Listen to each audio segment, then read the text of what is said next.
ancillary events and being paid to work corporate events for an organization something that you would consider part of your investigation?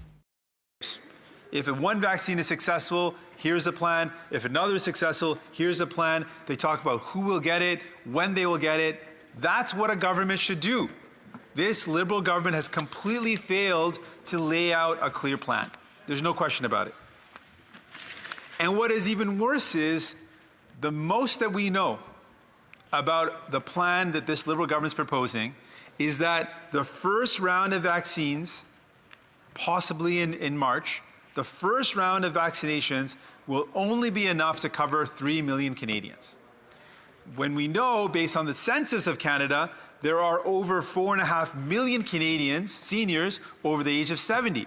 So there's certainly not enough medication to cover all the seniors who are vulnerable, let alone all the frontline workers, the Indigenous communities that are at high risk. So what is the plan? This is a simple request that this government has failed to do. They have failed to roll out a clear plan of when everyone will get vaccinated, who will get vaccinated. These are the questions that people want to know. This will give hope to Canadians who are worried, who are wondering, what is going to happen? What does the future look like? The fact that this government couldn't lay out a clear plan with clear details is a failure of leadership.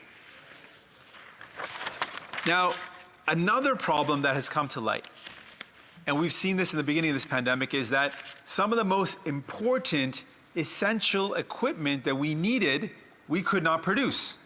It came to light that our protective equipment that we needed to provide to our frontline workers was in short supply, and we relied on a supply chain that was broken, and Canadians were not able to access the protective equipment. And people were outraged that the 10th largest economy in the world didn't have the ability to produce masks and gowns and sanitizers. And I'm very proud of the fact that Canadian companies mobilized and were able to turn that around and start producing here locally.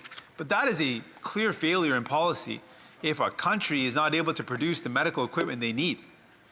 But what has become even more troubling is that we don't have the capacity as the 10th largest economy in the world to produce our own medication or vaccines. And here is where we have to be very clear about who is to blame.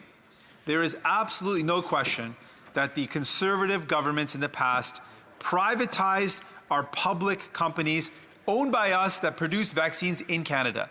They also, their policies effectively eliminated all the production capacity to make vaccines in Canada.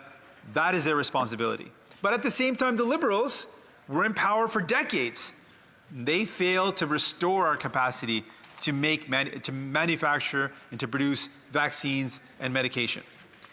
But let me give you a really clear example, one that should startle people. One of the prides of Canada is the fact that in Canada, Connaught, publicly owned by us, owned by Canadians, was the site of where insulin was made. The medical breakthrough of insulin was made in Canada, and we owned it. We created it, and we owned the ability to produce it, and we produced it at an affordable rate. To give you an example, this isn't even a public and private example. This is strictly Canada versus US. For insulin, in Canada, made by the homolog version, one vial cost $32 in Canada and $300 in the US, a 10 times higher cost. People from the States come to Canada to get medication because it's so much more affordable. Well, we not only discovered, but we made insulin in Canada. The Conservatives privatized Connaught. Connaught was also responsible for being the key player in many vaccines that were discovered. In fact, the reason why Connaught was developed in the first place, and the irony I'm sure, Madam Speaker, is not going to be lost on you, is when there was a diphtheria outbreak. The diphtheria outbreak meant that people needed the vaccine to be able to handle this outbreak. Well, it was too expensive. Canada found that it was far too expensive to go out and buy it because private companies were charging too much, so we decided to make it here in Canada. Well, you know, history has the habit of repeating itself. And we are now faced with a pandemic, and now we don't have the capacity to make the vaccine in our own country. So we need to make it in our own country. Final thing is what we are proposing is that we need to be able to restore our capacity to make this here at home. We need to be able to make vaccines in Canada. So we're proposing to create a public crown corporation, a company owned by us, like we own electricity in many jurisdictions, like we own the roads. We should own the ability to make vaccines and medication here in our country. It's a question of sovereignty. It's a question of the ability to protect our citizens. We are the 10th largest economy in the world. We absolutely should be able to make medications, critical and vital medication and vaccines in our own country. That's our proposition to undo the wrongs